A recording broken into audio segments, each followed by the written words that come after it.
Oh my heavens, man. Here we go again, man. Welcome back. Woo! You gotta love that, man. Welcome back to the road trip, Kingdom Builders. Right? Road trippers. Akeem and Akatim, brothers and sisters, mothers, fathers, aunties and uncles, grandmas and grandpas. Shalom, shalom. Peace and blessings to each and every single one of you. That's right. That's right. That's right. Each and every single one of you, your homes and your dwelling places where you stay at, man. Your children. That's right. Correct. Absolutely, man. Your loved ones, your friends, and your pets. Those little fur nagas, man. The little fur babies. Yeah, we love all that. We love all that, man. We love all them, man. They family, bro. That's Mishpachah, Naga. Alright, so check this out, man. All praises to the Most High. Abba na Yahweh Bahashem Yahweh Shai, man. All praises to Yahweh, man. Yeah, Yahweh, the overseer Yahweh, man. That's right, man. Abba na Yahweh. Father Yahweh, bro. Glory to Yahweh Shai, man. King, priest, order of Melchizedek. You know what I'm talking about, bro. Honors to the Ruach HaKodesh, man. Wisdom. That's right. Strength, understanding, truth. That's right. My love and my respect goes out to each and every single one of you Nagas, man. You kingdom builders. You strong people of the Most High. You are strong individuals. Do you understand me? Even the fact that you're just here on this channel means that you have some kind of deeper inner fire strength within you that's guiding and leading and directing you into truth and knowledge and understanding. You know what I'm saying? So, like, already I have respect for you just being here. I got respect for you just being here. All right? Doesn't matter your level of understanding or truth. It doesn't matter. Just being here, you're already on the right path, man. You're already on the right step, you know? And there's a lot of other brothers I can lead you to who are going to guide you in further and deeper truths. You know what I'm saying? It's like a rabbit hole. It just gets deeper and deeper and deeper. I'm just the catalyst, man. You know what I mean? I'm that good vegetable around the outside of the hole, so you can eat it up before you fall inside, right? And follow my other brothers and my other Akeem and Akatim, right? Who are going to teach you and show you how deep the hole really goes, man. Red pill, blue pill, right? Yeah. You better take that red pill. And let's go, man. Let's get into it. Right now, we've already dipped in, right? We're washed up, man. Bathed in water, bathed in fire. We're about to get these scrolls, man. 3rd Maccabees, chapter 5. There's only 7 chapters in 3rd Maccabees. We might take this to the door. I don't know. We'll see what happens, man. Let's focus on 5. All right? Hallelujah. All right, I'll see y'all soon. 3rd Maccabees, chapter 5, family. Let's begin.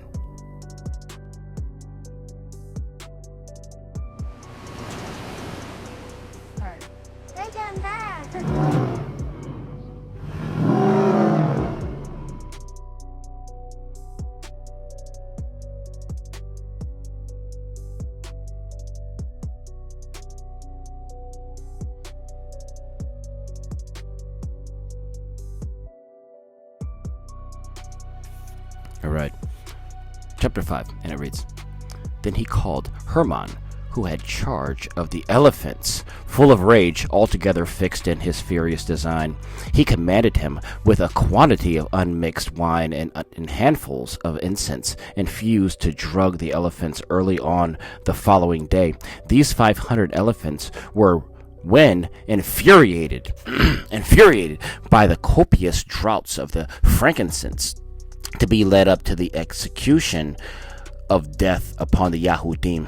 The king, after issuing these orders, went to his feasting and gathered together all those of his friends and of the army who hated the Yahudim and the most. See, man, it's just about hate, bro. Like, why would you hate us? We didn't do nothing to nobody. Verse 4, and it reads, man, come on, let's go. The master of the elephants, Hermon, fulfilled the commission punctually. The underlings appointed for the purpose went out about evening and bound the hands of the miserable victims and took other precautions for the security at night, thinking that the whole race would perish together. The heathen believed the Yahudim to be destitute of all protection, for chains fettered them about. They invoked the Almighty, the El Shaddai, Yahweh, the Most High, right? And ceaselessly implored with tears their merciful Elohim, their Father, ruler of all, Elohim of every power, to overthrow the evil purpose which was gone out against them, and to deliver them by extraordinarily manifestation from that death which was in store for them. Their litany so earnestly went up to heaven. Then Hermon, who had filled his merciless elephants with copious draughts of mixed wine and frankincense, came early to the palace to certify the kind thereof. He, however, who had sent his good creatures sleep from all time by night or by day, so gratifying Salake, y'all. So gratifying whom he wills diffuse a portion thereof now upon the king by this sweet and profound influence of the Most High, he was held fast, and so his unjust purpose was quite frustrated, and his unflinching resolve greatly falsified. But the Yahudim, having escaped the hour which had been fixed, praised their Elohim, their Most High, right? Their Kodesh Elohim, and again prayed him, who is easily reconciled, to display the power of his powerful hand to the overweening Gentiles. You understand me, dog? All right, verse 14, and it reads, man, the middle of the 10th hour had well near arrived, when the person who sent invitations, seeing the guests who were invited present, came and shook the king. They came and shook the king, right?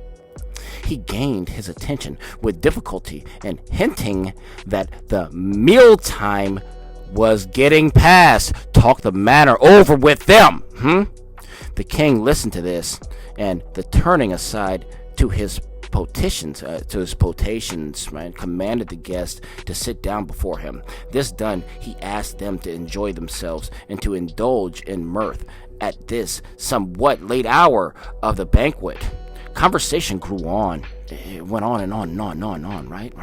And the king sent for Hermon and inquired of him with fierce denunciations why the Yahudim had been allowed to outlive that day. Hermon explained that he had done his bidding over the night, and in this he was confirmed by his friends. The king then, with a barbarity, man, this is not good, man. Screw him. With a barbarity exceeding that the Phalaris said that they might thank his sleep of that day. Lose no time and get ready the elephants against tomorrow, as you did before, for the destruction of the accursed Yahudim. When the king said this, the company present were glad and approved, and then each man went to his own home. See, and they're getting ready to go ahead and put destruction on our people. They're getting ready to go ahead and punch it in. They want to pound us out, bro. This is what it is. All right, man. So what else did they do? What else did they do, family? What else did they do? 22, and it reads, nor did they employ the night in sleep, so much as in contriving cruel mockeries for those deemed miserable. The morning cock had just crowned, and Hermon, having harnessed the brutes, was stimulating them within the great colonnade. The city crowds were collected together to see the hideous spectacle, and waited impatiently for the dawn. The Yahudim, breathless with momentary suspense, stretched out their hands and prayed the greatest Elohim and mournful stains against to help them speedily. The sun's rays were not yet shed abroad, and the king was waited for his friends, when Hermon came to him, calling him out, right, and saying, this his desires could now be realized. The king received him, right, was astonished at his unwanted exit, and overwhelmed with a ruach of oblivion about everything, inquired the object of this earnest preparation. But this was the working of the Almighty, the El Shaddai Yahweh, right, who had made him forget all his purpose. Herman and all his friends pointed out the preparation of the animals. They are ready, O king, according to your own strict injunction. The king was filled with fierce anger at these words, for by the providence of Yahweh regarding these things, his mind had become entirely confused. He looked hard at Herman and threatened him as follows: your parents or your children, were they here to these wild beasts, to large repast they should have furnished, not these innocent Yahudim, who me and my forefathers' loyalty have served. Had it not been for familiar friendship and the claims of your office, your life should have gone for theirs. Herman, being threatened in this unexpected and alarming manner, was troubled in visage and depressed in countenance. The friends too stole out of one by one and dismissed and assembled multitudes to the respective occupations. Naka, you understand? Alright, man. 35, and it reads: the Yahudim, having heard of these events, praised the glorious Elohim of the kings of kings, being they had obtained this help too from him. Now the king arranged another banquet after the same manner, and proclaimed an invitation to mirth, and he summoned Herman to his presence, and said with threats, how often, O wretch, must I repeat my orders to you about these same persons? Once more, arm the elephants for the extermination of the Yahudim tomorrow. His kinsmen, who were reclined with him, wondered at his instability, and so expressed themselves: O king, how long do you make trials of us, as of men bereft of reason? How long, man? This is the third time that you have ordered their destruction. It hasn't worked. When the thing is to be done, you change your mind and recall your instructions. For this cause, the feeling of expectation causes tumult in the city. It swarms with factions and is continually on the point of being plundered. Yeah. The king, just like another Phalaris, a prey to thoughtlessness, made no account to the changes which his own mind had undergone, issuing in the deliverance of the Yahudim. He swore a fruitless oath, and determined outwith to send them to Hades, crushed by the knees and feet of the elephants. He would also invade Judea and level its towns with fire and the sword, right?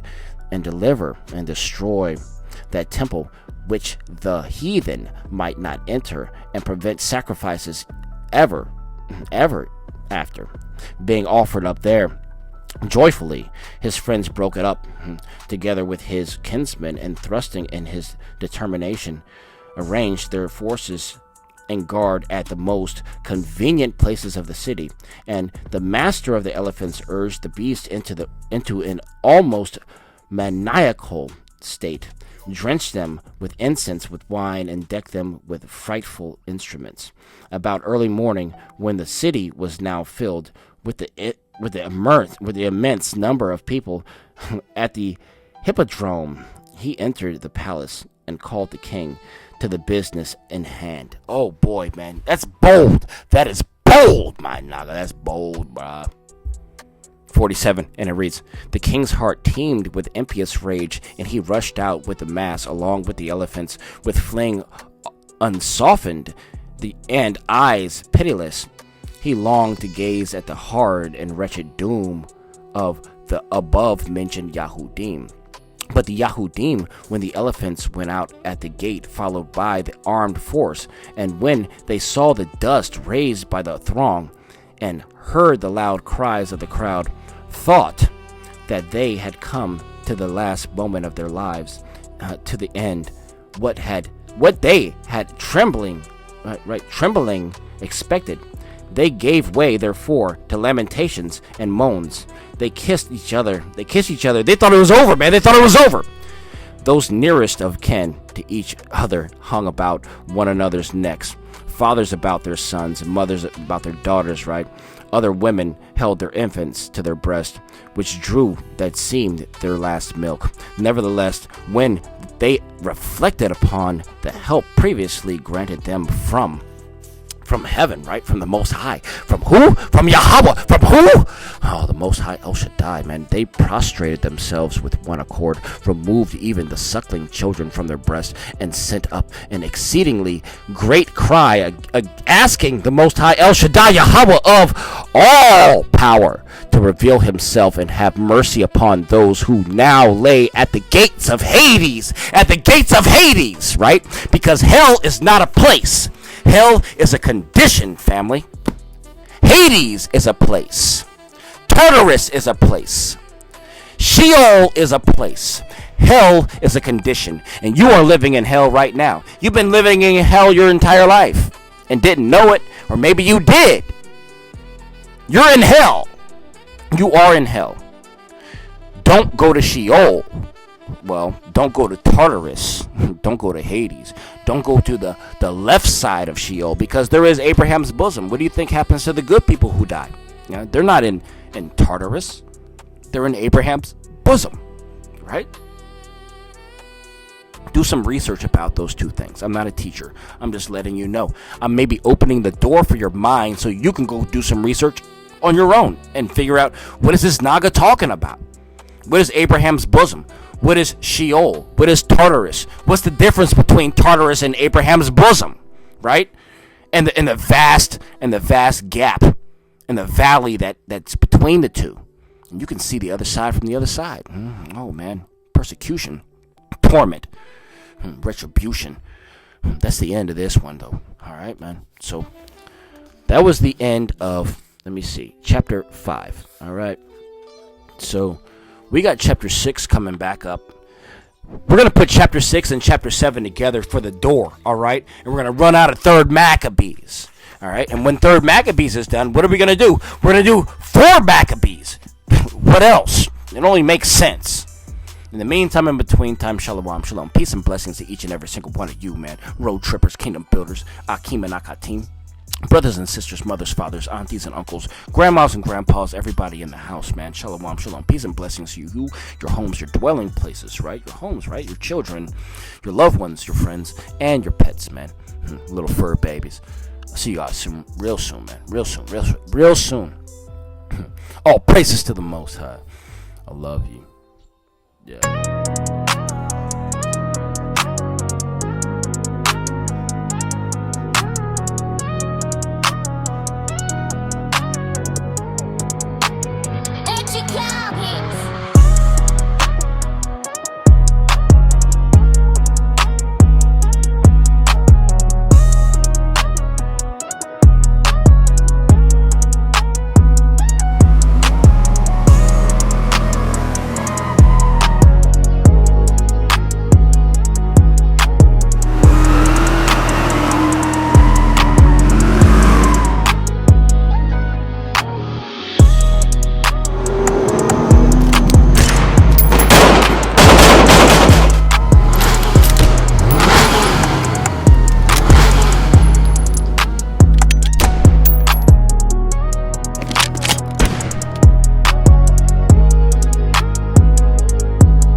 let you down.